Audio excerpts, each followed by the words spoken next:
Welcome to Monkey and Frank. This is Doe and my buddy's Dom. I just had a crazy dream that I need to record. So, the dream started where we took medicine, and I'm not sure, it was shamanic medicine, and the shaman gave us the medicine in the morning, and it was me, my wife, and there was other people, and we took the medicine, and the medicine made us go through some crazy shit, physical symptoms. And one of the big keys that I'm remembering right now is I remember coughing up marshmallows, but inside the marshmallows there was organs, looked like organ tissues, and it was bloody, and I kept coughing, and I had hiccups, and I couldn't stop coughing and having hiccups. And during that trip, I was in a house, and there was a guy that was coming in to help me paint the house, but the paint was so, previously, like the old paint was so thick that I was removing it from the walls, like with big chunks out of my hands. I was just touching the paint and it would fall, and it was very disgusting and thick. And I remember putting it away, and he had his children there helping or whatever, and we were having the plant medicine as he was doing this, and we were clearing up the walls, but then I couldn't stop coughing, and I couldn't stop having the hiccups, and it was getting worse and worse and worse. So we went to the shaman's place in a house nearby, but he was not there, so we had to wait in the basement. And as we were waiting, the shaman's wife brought me tons and tons of money, like a lot of cash, and she wanted me to take the money because I had had a bad experience or something like that. And I was like, no, I don't want the money. Like, yeah, what's going on here? Like, no, I'm just gonna wait. Everything's fine. I just want to talk to your husband. Or it felt like it was her husband. She kept giving me money, and so I kind of walked away at one point because it was just too much. And then the shaman came back, and it was funny because it's not like he was a shaman, he was a shaman, but in regular clothes, with a regular hat and red shirt, and he had came back from work or something like that. Hey, buddy. And as the shaman came back, we went downstairs, and I gave him my necklaces, both of them that I had, and I put them in the box.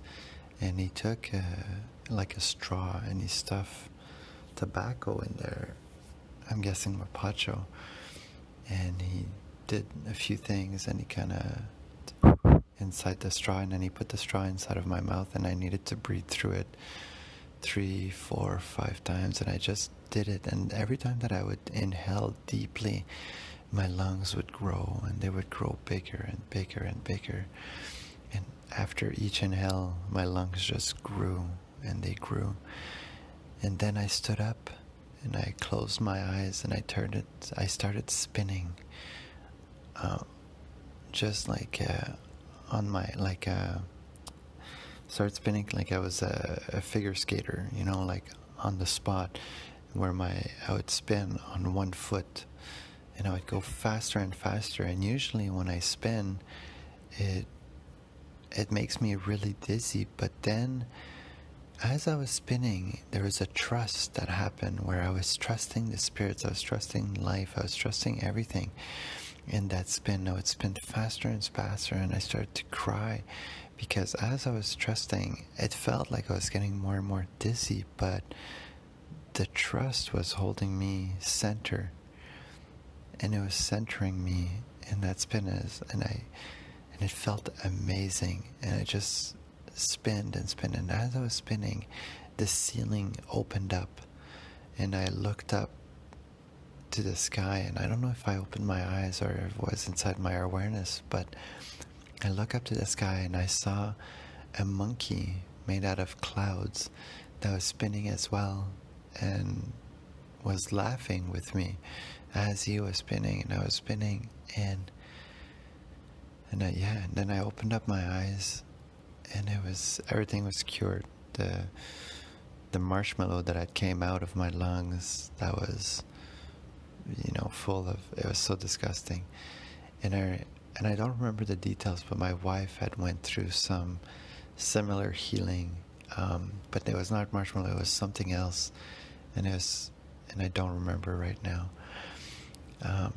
And then after that, we were kind of like in a river with alligators everywhere, and the point, or even crocodiles, I'm not sure, but alligators, crocodiles, and we were swimming with them, and what we needed to do was to give them logs, like there's logs that were floating, and we had to give them logs so that they would snap their mouth on them, and I don't remember, it was a way of catching them or something like that, but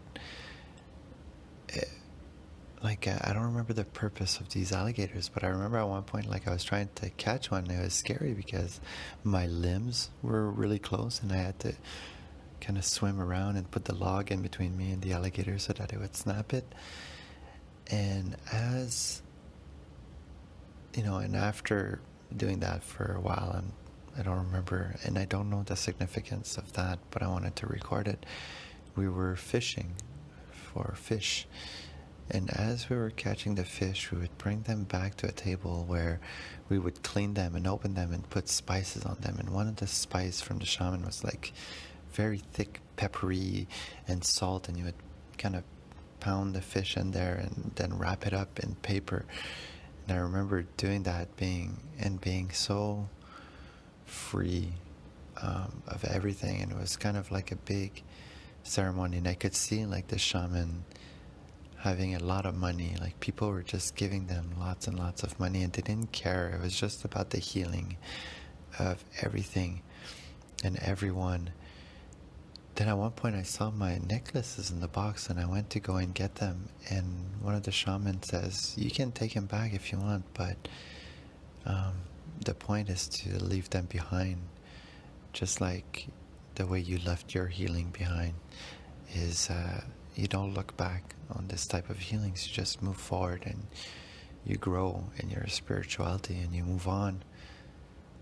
And I remember getting the sensation hey, you're gonna take those necklaces and repurifying them and selling them back to other people for their healing. And I thought to myself, that's pure, that's good, because it's a way of life, and the healing is not because of the objects that you hold, but for what they do to you, and then to surrender to the healing and give them away, or for other people to make money off, or for other people to...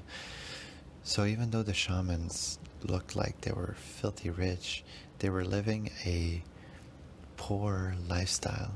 And I guess,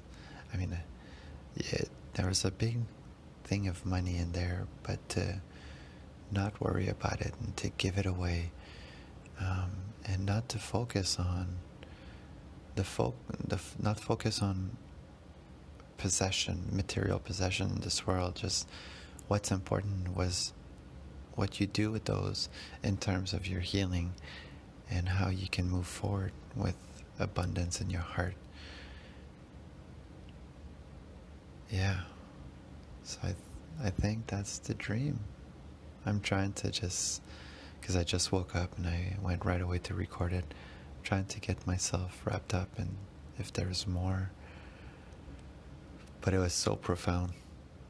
And the spinning, I can't emphasize, I want to try it right now. I'm afraid I'm going to fall on my ass, but when you spin, to really do the surrender, oh man, what an experience.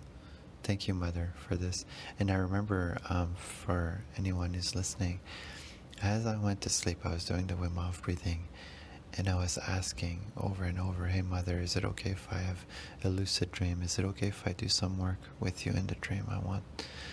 I would love to do more work, and to purify my soul in my dream as well as in the waking world. And I asked it 3 times in a row, please, Mother, it's something that I will start doing now. It was amazing to really concentrate before going to sleep on healing or any type of work that mother wants me to do. But it was the intention that I set before going to sleep that made that happen. And intentions is everything, so thank you. I love you with all my heart, and I'm sorry I'm sorry for having doubts in my heart. I'm sorry. I felt like I am not doing enough. I'm still getting frustrated, and I get the feeling that I get the feeling like you're fucking with me in order for me to just feel the emotions that I'm feeling. But I'm having trouble seeing the picture of why I need to be so upset in my life when trying to do effort or when trying to communicate with my wife. Another thing that happened last night before this dream is I woke up and that was so appropriate because of the frustration that arises. So I woke up and I heard my window was open and it was fresh, and I heard an AC unit outside, and I was like, man, that sounds like mine. Is it mine? And I closed my eyes and I looked at the gold in my awareness. I'm like, do I need to go downstairs to check? And I kept getting little lessons like, doesn't matter, just go and check, do the right thing, go do the right thing. I know. And I'm like, I know, but I'm tired. Is it my AC? I'm like, yes, it could be your AC, go check. And I could really hear the voice, but it was coming from my heart. And then I go downstairs and I go check, and I'm like, man, it's not my AC. And like, why are you fucking with me? I would love to get the truth from you when I hear you in my awareness, because it's so confusing. Just like when I got scammed of money with the 5-MeO DMT. Wow, this is so appropriate. You kept telling me to trust and go pay because everything's going to be all right. You're going to get the medicine. Don't worry. Just do it. Then I went and did it, and I got scammed. A lot of money, $900.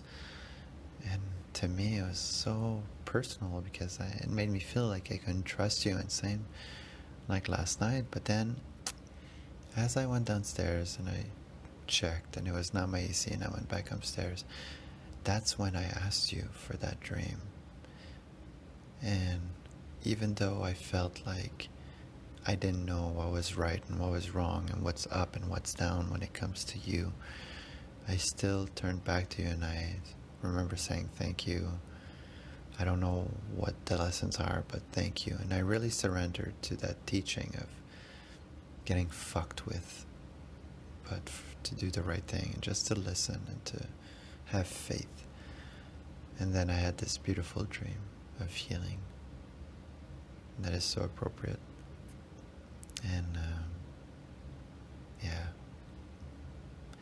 like I said, I still don't know all of your lessons, and they still bring a lot of frustration in my heart. But more and more I will surrender to them and feel the frustration and just honor that I might not know what you're trying to teach, but there is a teaching behind it, and to have to trust that something's going to show itself, and I'm going to know what the healing was all about.